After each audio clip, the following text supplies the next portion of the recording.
Hello बच्चों, let's read this question. Which of the following correctly traces the energy of sound waves into the ear? यहाँ पर दिया है auditory canal, ear drum, ear bones, cochlea. तो बच्चों ये year का आप स्ट्रक्चर देख रहे हैं। आप जानते हैं ईयर को जब आप पढ़ते हैं तो कैसे पढ़ते हैं? Outer ear, middle ear and inner ear. ठीक है, आउटर ईयर में आप पढ़ते हैं pinna and auditory meatus, external auditory meatus, या फिर इसको आप कैनाल कह सकते हैं, ऑडिटरी कैनाल। तो हम सिर्फ यहाँ पर कैनाल लिख रहे हैं। ठीक है, पिन्ना क्या करता है? Pinna collects the vibration in the air which produce sound. तो ये यहाँ पर वाइब्रेशंस को कलेक्ट करने का काम कर रहा है। ओके, और फिर आपकी जो कैनाल है ये क्या करती है? एक्सटर्नल ईयर रिसीव करता है साउंड वेव्स को और डायरेक्ट करता है उनको ईयर ड्रम पर। तो कैनाल क्या कर रहा है? उन वेव्स को लेकर जा रहा है कहां तक? ईयर ड्रम तक। Ear drum. ठीक है, अब ईयर ड्रम क्या करेगा? ईयर ड्रम वाइब्रेट करता है, vibrates in response to the sound waves, and these vibrations are transmitted through the ear ossicles to the oval window. यहाँ पर आप देख रहे हैं एक्सटर्नल ऑडिटरी कैनाल दिखाया है, यहाँ से वेव जा रहे हैं।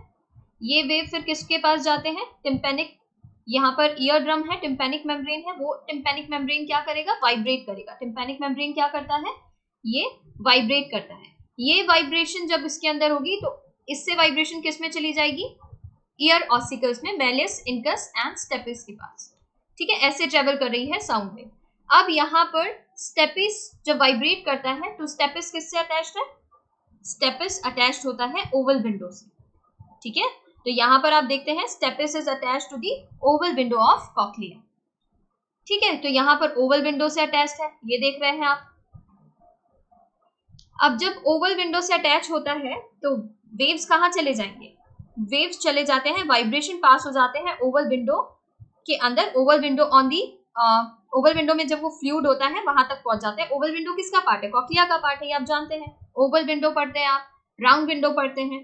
तो vibrations are pass through the oval window onto the fluid of the cochlea where they generate waves in the lymph, और फिर वो वेव्स जो होते हैं रिपल कराते हैं बेसिलर मेम्ब्रेन में। तो वाइब्रेशन हुआ ईयर ड्रम में, फिर कहाँ गया ये वाइब्रेशन? ईयर ऑसिकल्स में, ऑसिकल्स से पास हुआ ओवल विंडो, ओवल विंडो, और ओवल विंडो क्या करता है? ओवल विंडोज को पास होते हुए, ओवल विंडो से पास होता है to the fluid of cochlea. तो यहां हम लिख देते हैं कॉक्लिया, कंफ्यूज नहीं होना है। ओवल विंडो यहाँ पर है ना, जैसे ही ओवल विंडो में इंफॉर्मेशन जाती है और वाइब्रेशन जाती है, इंफॉर्मेशन नहीं बोलेंगे, वाइब्रेशन, आप pass through the oval window onto the fluid of the cochlea. यहाँ पर फ्लूइड फील्ड है ना, तो उस फ्लूइड में जाएगा जो वेव्स कराएगा, वेव डाल देता है लिम्फ में, जो लिम्फ है वहां पर उसमें वाइब्रेशन करा देगा। अब जब लिम्फ वाइब्रेट करता है तो वो इंड्यूस कर रहा है रिपल इन दी बेसिलर मेम्ब्रेन। ओके, फिर बेसिलर मेम्ब्रेन में जो मूवमेंट होता है उसके वजह से जो हेयर सेल होते हैं वो हेयर सेल बेंड कर जाते हैं। ठीक है, pressing them against the tectorial membrane. इस तरीके से दिखाते हैं ना, ऐसे रफली बनाकर दिखाते हैं। ये आपका हो गया है ओवल विंडो और ये हो गया है राउंड विंडो। ठीक है, और यहाँ पर आप ये कहते हैं ये बेसिलर मेम्ब्रेन है जिसको हम थिक कर रहे हैं, ये क्या है? Basilar membrane. यहाँ पर इस तरीके से हम क्या बनाते हैं? हेयर सेल बनाते हैं। सपोर्टिव सेल भी होते हैं बट सिर्फ अभी हेयर सेल बना दिए। और इस तरीके से जिलेटिनस टेक्टोरियल मेम्ब्रेन होती है। तो ये आप क्या देखेंगे? हेयर सेल क्या होते हैं? ये टेक्टोरियल मेम्ब्रेन जो होता है ना उसको प्रेस करते हैं, pressing them against the tectorial membrane. ये हेयर सेल टेक्टोरियल मेम्ब्रेन में प्रेस होते हैं। ठीक है, अब जैसे ये होगा तो उस वक्त क्या देखेंगे आप? नर्व इंपल्स जनरेट हो जाती है, associated efferent neuron, in the associated efferent neuron, और वहां से इंपल्स ट्रांसमिट होती है by efferent fibre by auditory nerve, और कहाँ जाएगी? Auditory cortex of brain.